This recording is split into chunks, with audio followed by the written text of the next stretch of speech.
Ok, bonsoir Nicolas, Bonsoir, bonsoir Oscar, bonsoir tout le monde. ça va?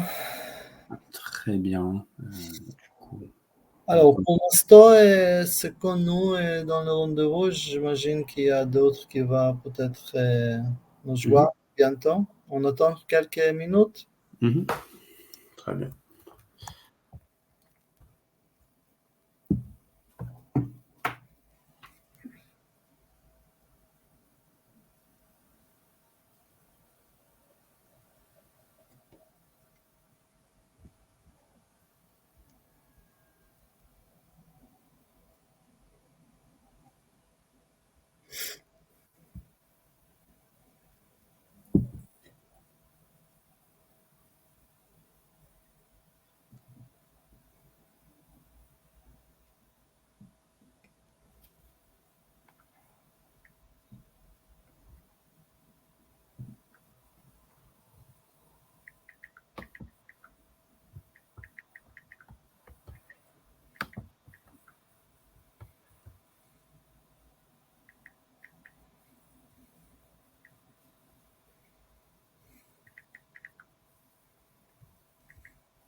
Bonsoir Stéphanie.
Nicolas,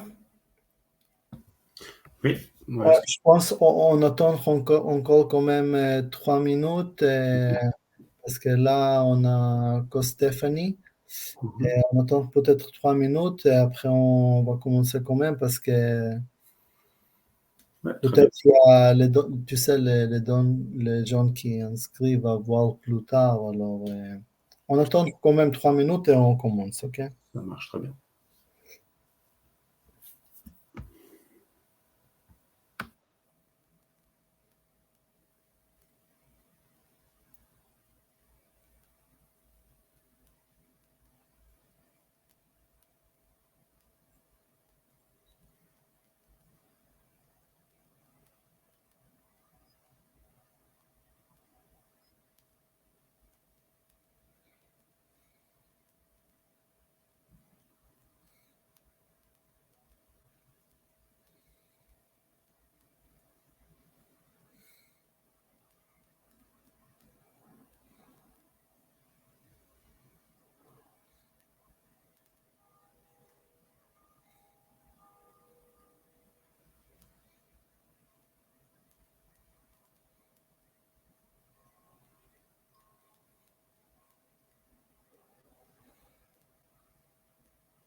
Oscar, tu souhaites qu'on commence? Oui, tu peux commencer, Nicolas, ouais, vas-y. Ok, ça marche. Du coup, bonjour à tous à nouveau. Donc moi, c'est Nicolas Ebi, je suis ingénieur biomécanique et kinésithérapeute, et je vais vous présenter aujourd'hui la solution DigitSol Pro. Donc DigitSol Pro, qu'est-ce que c'est? Donc pour ceux qui ne connaissent pas cette solution, c'est un outil d'analyse de mouvement, en particulier de marche, de course et plus récemment de saut. Ça se compose de quoi? On a des semelles qu'on dit connectées, car il y a des capteurs dedans qui vont nous permettre de mesurer et de ressortir des paramètres objectifs pour quantifier et qualifier la marche ou la course d'un patient. Et à quoi ça ressemble finalement? Donc c'est une application qu'on peut avoir sur Android, sur iOS, et qui est connectée finalement avec ces semelles. On peut aussi voir les résultats de nos patients directement sur une interface web, et c'est sur quoi on va s'attarder un petit peu aujourd'hui. Donc je vais vous partager mon écran.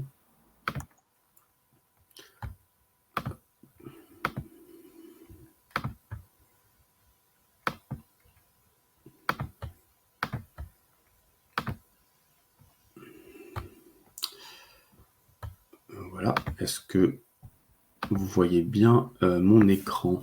Oui, c'est bon, Nicolas, maintenant c'est bon. Super. Donc là, on arrive sur l'interface web de DigitSol Pro, là où en fait sont stockés tous les résultats des différentes analyses qu'on a pu faire avec les différents patients. Donc quand on clique sur un onglet patient ici, on va avoir en fait un listing de nos différents patients.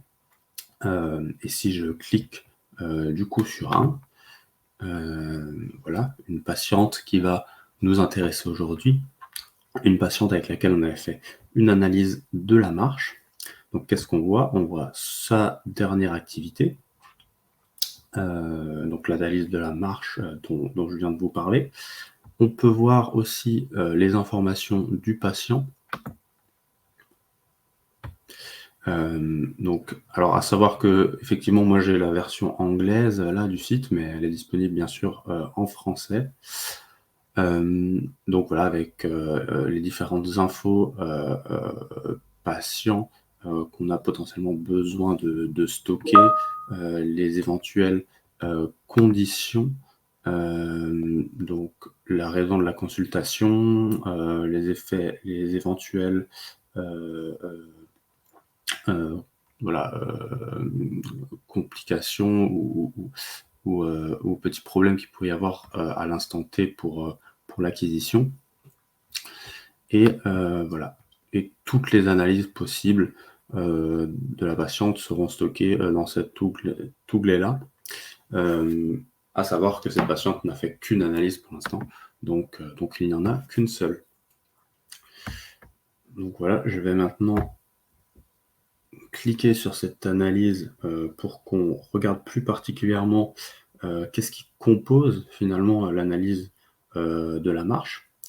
Aujourd'hui, on va parler uniquement de l'analyse de la marche, mais comme j'ai dit avant, on fait de la course et de l'analyse de saut aussi. On verra ça donc ultérieurement. Mais aujourd'hui, analyse de la marche. Donc, cette patiente, donc c'est une patiente âgée tout d'abord. Donc, on a vu, elle a 83 ans et elle est venue pour une certaine instabilité à la marche, et elle avait un passé avec des chutes dans les derniers mois. Donc voilà, une petite insécurité finalement quand elle marchait. D'où le fait de lui faire une analyse un petit peu plus poussée de sa marche. Comment se compose donc notre analyse? Donc on a différents paramètres sur cette première page, avec là la symétrie par exemple, la cadence, la speed. Déjà, ce qu'on peut voir au premier coup d'œil, c'est le code couleur. On voit que globalement, on a des paramètres qui sont display en orange, en rouge, potentiellement en vert. On va voir ça plus bas. Qu'est-ce que ça veut dire? Ça veut dire que globalement, est-ce que c'est bon comme paramètre? Est-ce qu'on s'éloigne beaucoup de la norme de la population globalement? Est-ce qu'on s'éloigne un peu, ce qui va être le orange, ou est-ce qu'on s'éloigne beaucoup, ce qui va être le rouge? Donc vous voyez que cette patiente, par exemple, déjà on aperçoit qu'elle a une symétrie qui est plutôt moyenne, voire pas loin du mauvais. Le 90%, en dessous du 90%, on considère souvent que c'est une asymétrie assez significative. Donc voilà, très certainement lié à son problème de stabilité à la marche. Elle a une cadence et une vitesse de marche qui est vraiment très lente. Donc cette personne marche très lentement et ça va se revoir en dessous sur d'autres paramètres un peu plus avancés. Donc on a la phase d'appui et la phase de vol ici, que ce soit pour le pied gauche comme pour le pied droit, avec les temps de double appui aussi, et les longueurs de foulée. Donc là, voilà, on voit que à nouveau, c'est plutôt en rouge. Elle a des longueurs de foulée en fait très petites, des temps de phase très importants. Et si je vais donc un peu plus dans le détail, donc vous voyez qu'il y a un onglet, on est sur l'onglet standard. Je vais aller dans l'avancée. Et dans l'avancée, on va retrouver cette même tendance en fait, avec les jauges de couleurs dont je vous parlais avant. Donc on retrouve notre vert, notre orange et notre rouge. On voit que sur toute la durée du cycle de marche, voilà, elle est vraiment très très lente, elle est très très haute au maximum. Les stride lengths très très petites. Le swing, ça peut aller, donc il n'y a pas trop de problèmes dans les phases de vol, mais par contre, dans les phases d'appui sont vraiment très, et je dirais même trop marquées. Qu'est-ce qu'on va pouvoir voir ensuite? On a ensuite une représentation de la gait line. Donc, on voit à peu près par où passe le pied, enfin son déroulement plutôt du pied pendant la marche.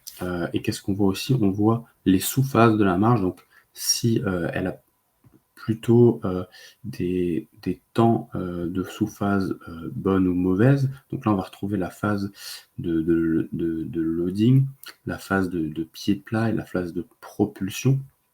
Donc globalement, la phase de loading, ça peut encore aller, il n'y a pas trop de soucis. Par contre, on voit que sur la phase de flat foot et la phase de propulsion, on a des temps très très longs. Donc ça rejoint aussi ce qu'on voyait plus haut, c'est les temps de phase qui sont longs, et elle a tendance à vraiment avoir des temps de phase, surtout sur le flat foot, qui sont très très longs. On a pareil ici deux onglets, on peut voir ça en relatif, donc ça va être des pourcentages en fait, les pourcentages de sous-phase par rapport à la phase d'appui totale. On va pouvoir aussi regarder les données en absolu si ça peut vous intéresser.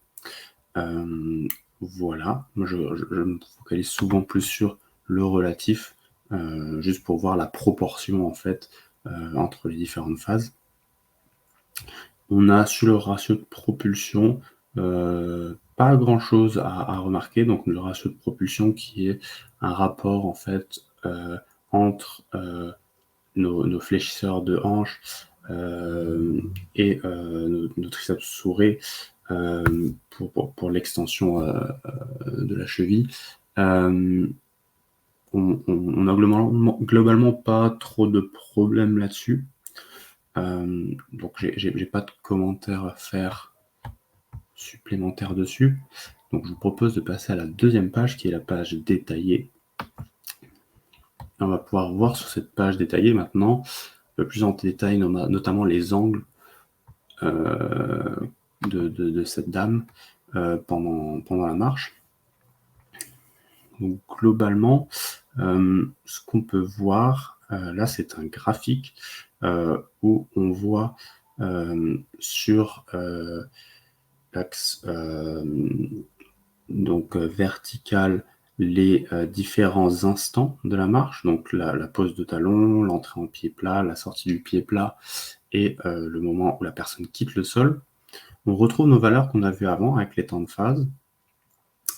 Et on voit ici, du coup, les valeurs de pronosupination de cette personne durant la phase d'appui. Alors, globalement, ce qu'on peut voir, c'est déjà qu'il y a une petite asymétrie, enfin même une asymétrie assez marquante sur la phase de propulsion. Donc, on a un pied gauche qui part un peu plus en supination, là où le pied droit est plutôt en pronation. Et ce qu'on peut voir aussi, c'est donc, vous voyez, donc on a cette ligne continue noire qui présente la valeur de nos angles, et on a une ligne un petit peu plus grisée qui est en fait la variabilité de cette mesure durant l'acquisition. Donc on voit que la variabilité est assez grande, ça part un petit peu en entonnoir comme ça. Donc voilà, une certaine instabilité pendant la phase de propulsion chez cette personne-là. Et donc on voit qu'on a ce corridor vert qui est en fait nos normes idéales sur la population. Donc on voit qu'elle s'écarte un petit peu, notamment à droite. Mais vraiment le point qui m'intéresse là, c'est cette variabilité un petit peu et cette asymétrie dans la phase de propulsion. On a ensuite des autres paramètres qu'on appelle le foot progression angle. Donc ça, c'est en fait notre angle à la marche, notre angle d'ouverture du pied à la marche. Donc là, on voit un angle à gauche plutôt cohérent de 7 degrés, un peu plus élevé, même bien plus élevé quand même à droite, puisqu'on est à 21 degrés. On a ici ce qu'on appelle la circonduction, donc c'est-à-dire l'écart latéral maximum que va avoir le pied pendant la phase de swing. Donc là, on est de l'ordre de 2-3 cm, donc il n'y a pas une très grande asymétrie entre les deux. Donc ça, c'est plutôt bon, il n'y a pas grand-chose à relever là-dessus. Mais je garde en tête cet angle de pied, d'ouverture du pied un peu plus important à droite.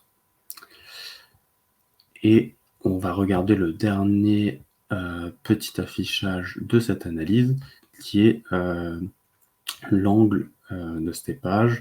Donc l'angle à la sortie de la phase d'appui et à l'entrée de la phase d'appui.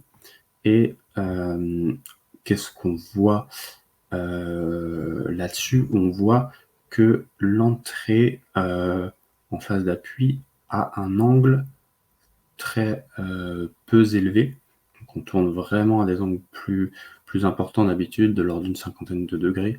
Là, on est sur quelque chose de très faible. Donc, si on devait mettre un petit peu tous les paramètres qu'on vient de voir en relation, donc on voit que la personne marche très lentement, de manière un petit peu, alors avec des phases de pied plat vraiment très marquées, un peu d'asymétrie et une assez grande variabilité sur les angles de pronosupination et des angles en sortie de phase d'appui, de flexion-extension qui sont très faibles. Donc voilà, on a l'impression qu'elle propulse très peu, qu'elle est assez instable finalement dans cette phase de propulsion. Et ça lui donne une marche très lente avec des très petits pas. Donc ça, ce serait un peu l'overview générale de cette patiente. Donc c'est une patiente âgée, pour rappel. Je l'ai pas précisé, mais elle avait de l'ostéoarthrose dans les genoux aussi, un peu plus marquée à droite, ce qui pourrait peut-être expliquer voilà, pourquoi elle a un angle un petit peu plus important d'ouverture de pied sur le côté droit. Peut-être qu'elle a un petit peu moins de flexion-extension et qu'elle traîne un petit peu plus la jambe côté droit. Mais voilà, globalement, je pense que c'est une personne qui a un risque de chute. Elle a déjà chuté et faudrait vraiment du coup mettre des mécanismes en place pour travailler peut-être un petit peu sa balance, la rassurer un petit peu à la marche. Voilà. Il y a peut-être voilà, une certaine peur aussi de la propulsion, de remarcher correctement, un petit mécanisme voilà, de protection. Donc voilà, je pense que c'est ça qu'on peut voir de cette analyse. Et ce qui va être intéressant, c'est que donc là, elle a chuté il y a peu. Ce sera de refaire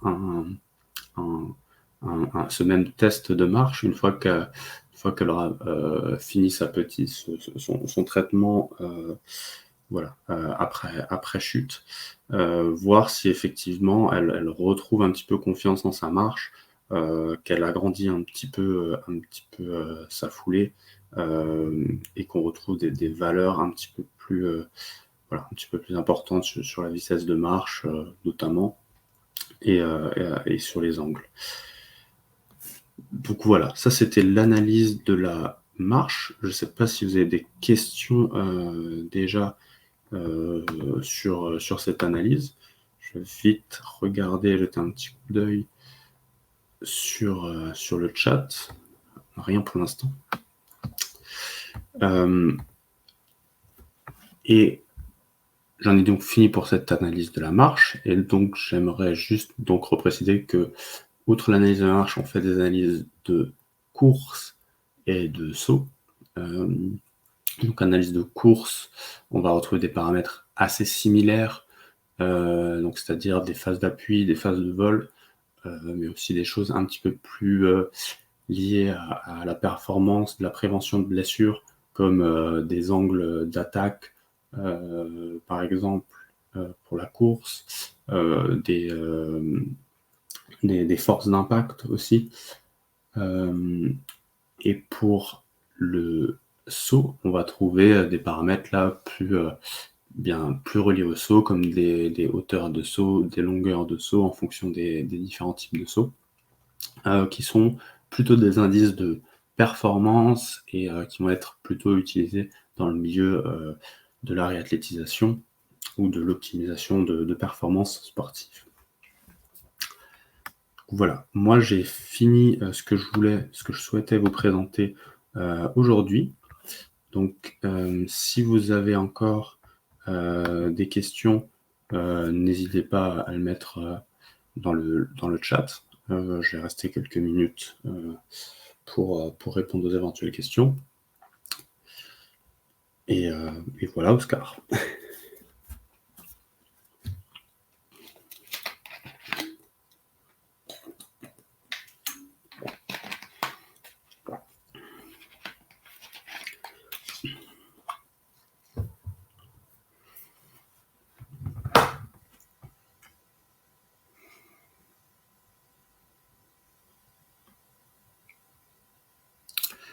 Bien, s'il n'y a pas de questions, on va pouvoir quitter l'événement. Donc, je vous souhaite à tous une bonne soirée. Merci d'avoir participé. Et puis voilà, une bonne soirée encore à vous.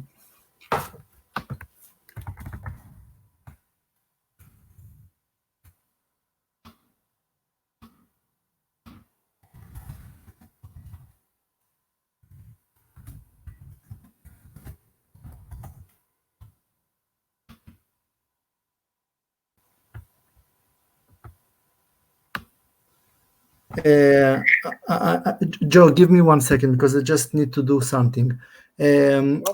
Ok, Nicolas? Oui. Juste une seconde.